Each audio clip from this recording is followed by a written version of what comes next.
Bab 2. Rumah Cermin. Ia berhasil meloloskan diri, Worthington. Polisi sudah kupanggil. Jupiter terkejap. Pete mengusap mukanya dengan sikap bingung. Sementara Bob memandang dengan mulut ternganga ke arah wanita yang saat itu muncul di ambang pintu depan rumah besar bergaya Spanyol itu. Ya, apa boleh buat, madam? Kata Worthington. Wanita itu datang menghampiri mereka. Tiba-tiba Jupiter menyadari bahwa mulutnya ternganga lalu dan cepat ia menutupnya. Jupiter Jones tidak gampang terkejut. Tapi siapapun pasti akan kaget melihat seorang wanita yang mengenakan gaun zaman dulu yang lebar dari bahan brokat tebal, lengkap dengan simpai-simpai yang membuatnya mengembang seperti sangkar. Ketika wanita itu sudah dekat, barulah nampak oleh Jupiter bahwa rambut putih yang ditata tinggi di atas kepalanya ternyata wig yang diberi bedak. Mrs. Dunley, ujar Washington.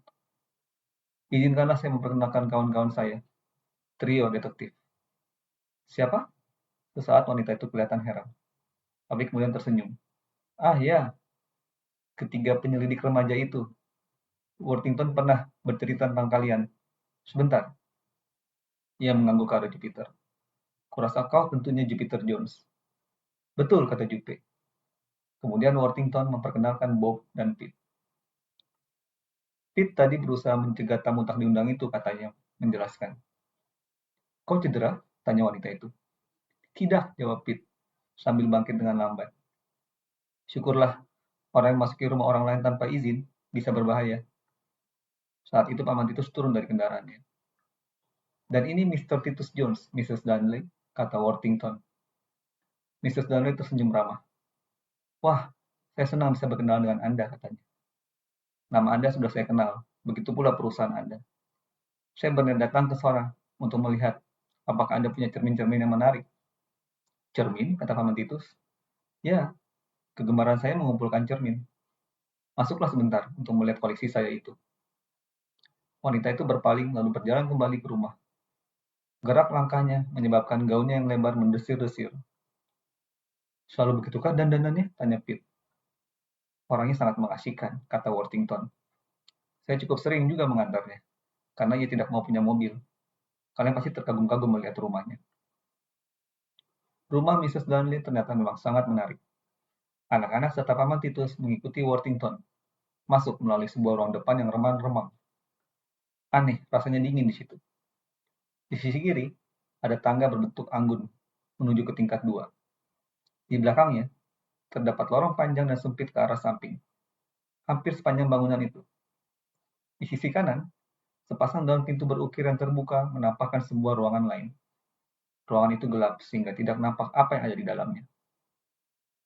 Worthington mengantarkan keempat tamu itu lurus ke depan, memasuki sebuah ruang duduk yang lapang. Dinding-dinding ruangan itu kelihatan seperti penuh dengan bayangan yang bergerak-gerak.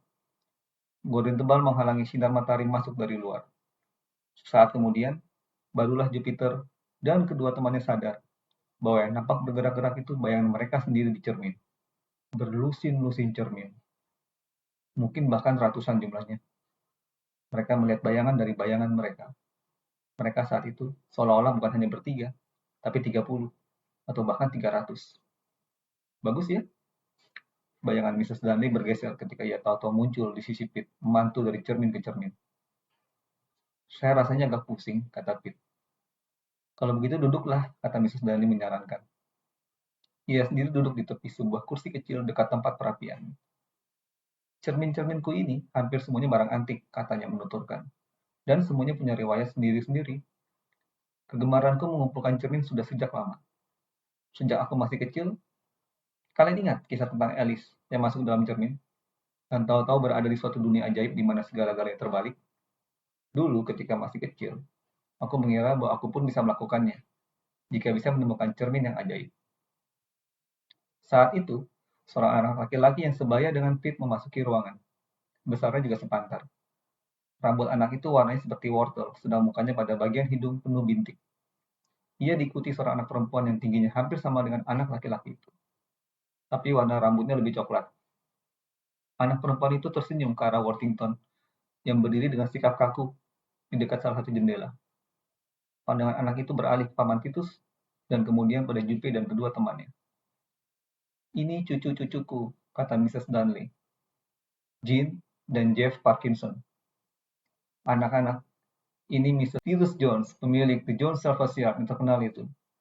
Dan mereka ini Jupiter, keponakan Mr. Jones, serta kedua temannya Bob dan Pete. Wah, trio detektif ya, seru Jeff. Kebetulan sekali, kata anak yang perempuan. Tepat saat kita baru kedatangan maling, meski ia tidak mengambil apa-apa. Tidak ada yang hilang? Tanya Mrs. Dunley. Sepanjang yang kami bisa ketahui, tidak ada, jawab Jean, cucu perempuan wanita itu. Saat itu terdengar bunyi sirine. Datangnya dari arah bawah bukit dan semakin mendekat. Pasti itu polisi yang datang, kata Mrs. Dunley. Jean, silakan mereka masuk nanti. Dan Anda, Worthington, duduklah. Anda begitu kikuk kelihatannya, berdiri di situ seperti tiang. Baik, madam, kata Worthington lalu duduk di salah satu kursi. Jean mengantar dua petugas patroli polisi yang masih muda ke dalam ruangan.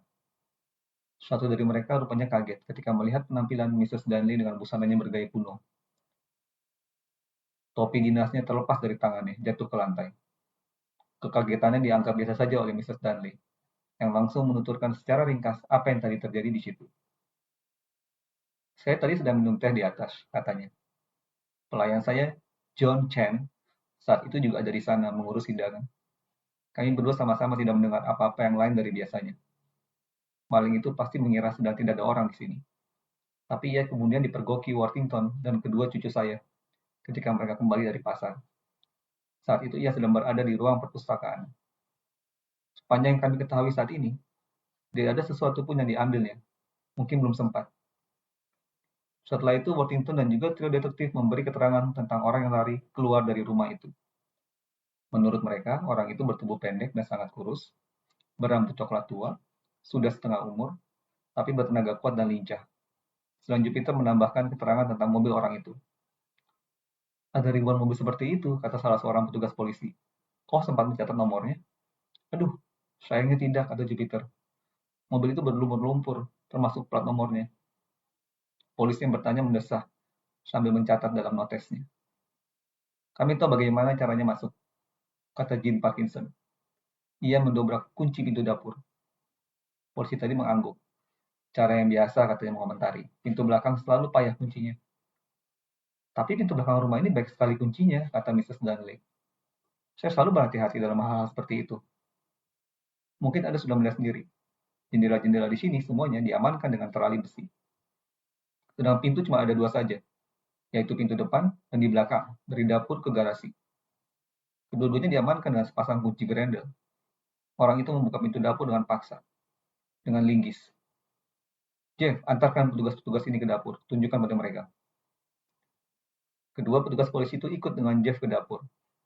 Tidak lama kemudian mereka sudah kembali lagi.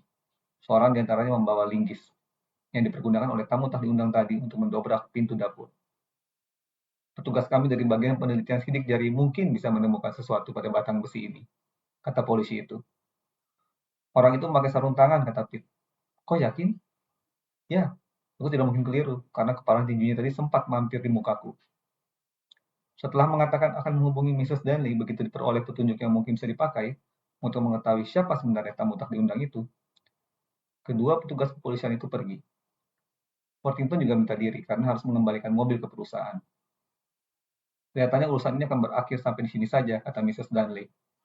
Ya, pokoknya tidak ada apa-apa yang hilang. Nah, maukah kalian melihat-lihat rumah ini? Pemiliknya dulu Drake Star, tukang sulap yang termasyhur itu. Ia yang membangun. Drake Star, sikap duduk Jupiter berubah. Pengetahuannya luas tentang orang-orang teater. Jadi ini rumah Drake Star. Saya pernah membaca buku mengenai dia. Mrs. Dunley mengangguk.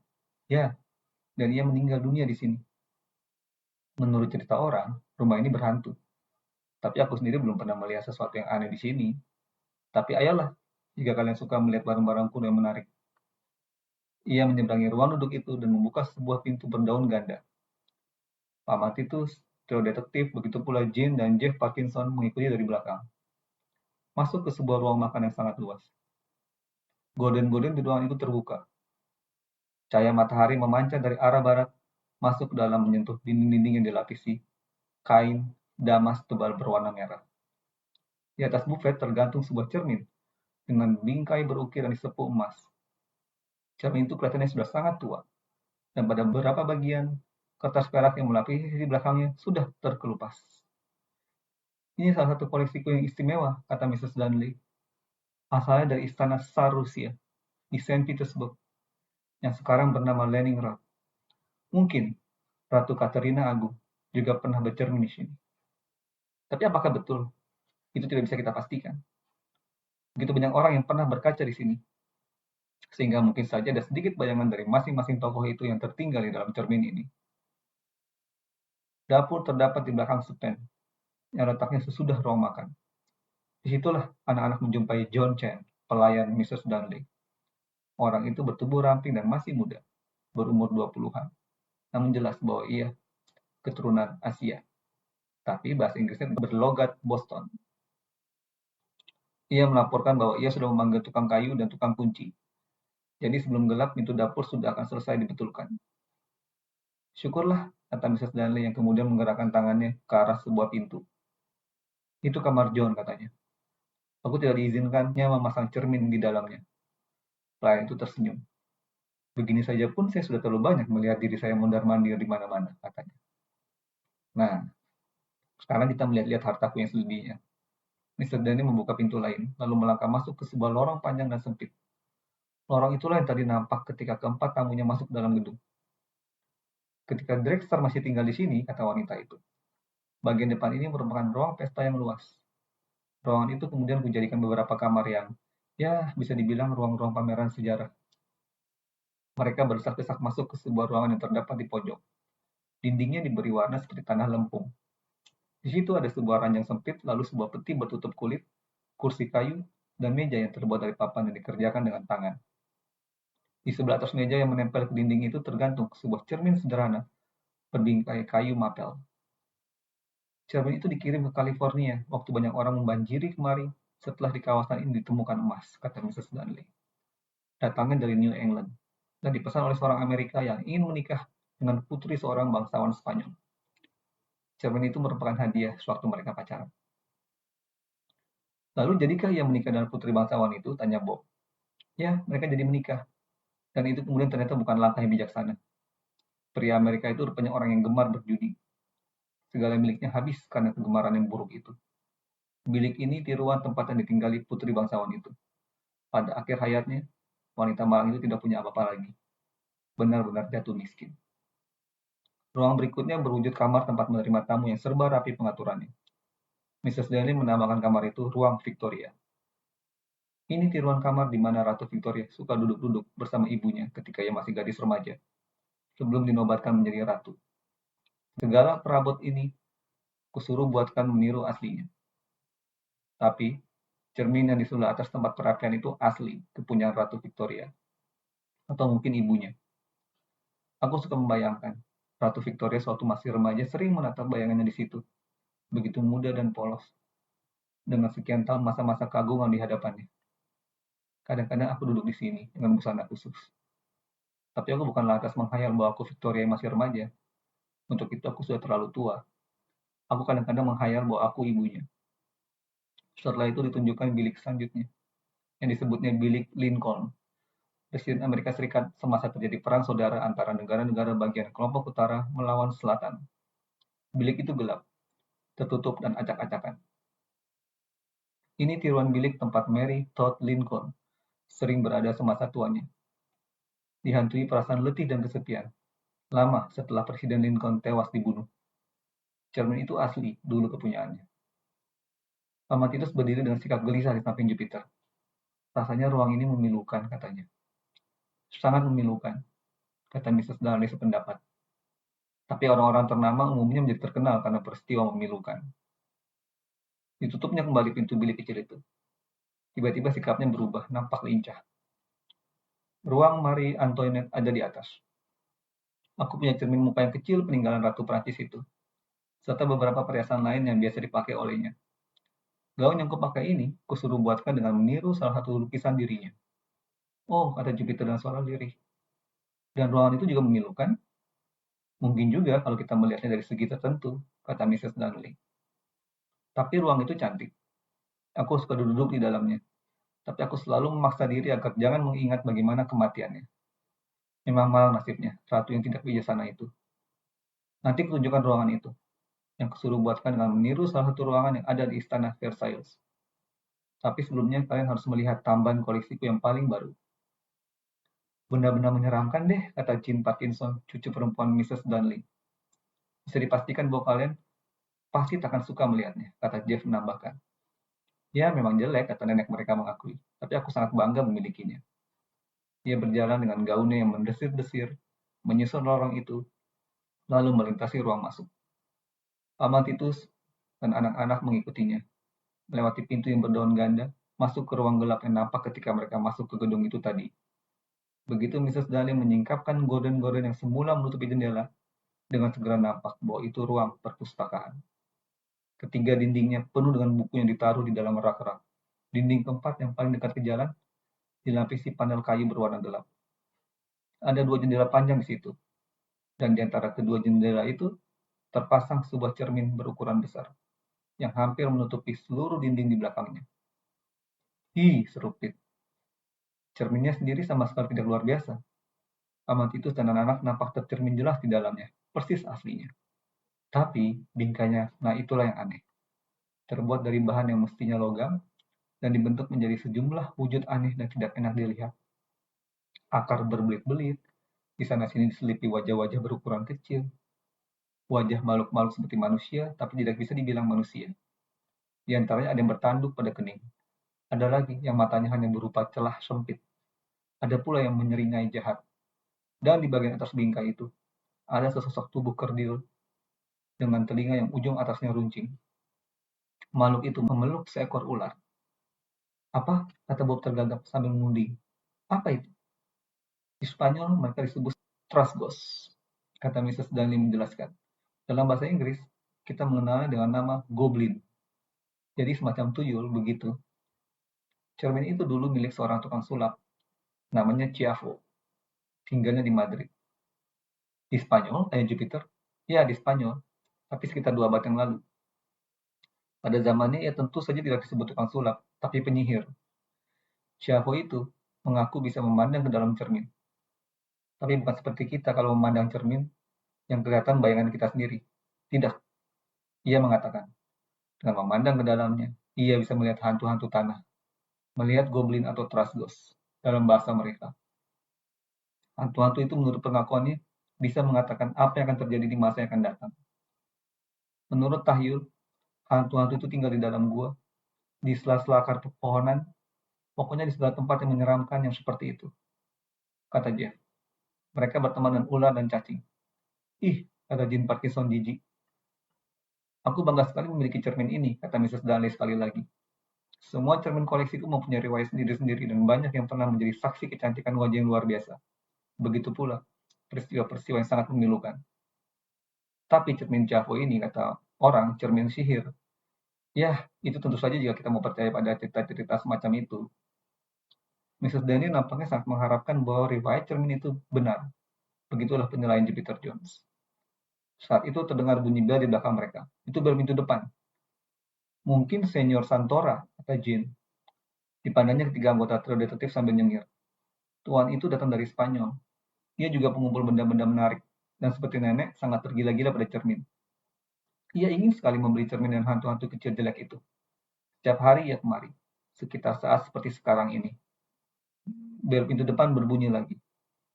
Mrs. Daniel mengalihkan tatapan matanya dari cermin ke pintu depan, lalu kembali lagi ke cermin. Setiap hari, katanya. Sudah lebih dari seminggu ia datang setiap hari. Dan hari ini, ia tidak melanjutkan kalimatnya. Dan hari ini, kata Jupiter menyambung dengan pelan, hari ini seorang tamu tak diundang dipergoki ketika sedang berada di dalam ruangan ini. Tapi tidak ada yang mungkin membawa lari cermin itu, kata Jeff menyanggah. Bingkainya terbuat dari baja, jadi berat sekali. Satu menggantungkannya diperlukan tenaga 3 orang. Mrs. Darnley mengangkat dagunya.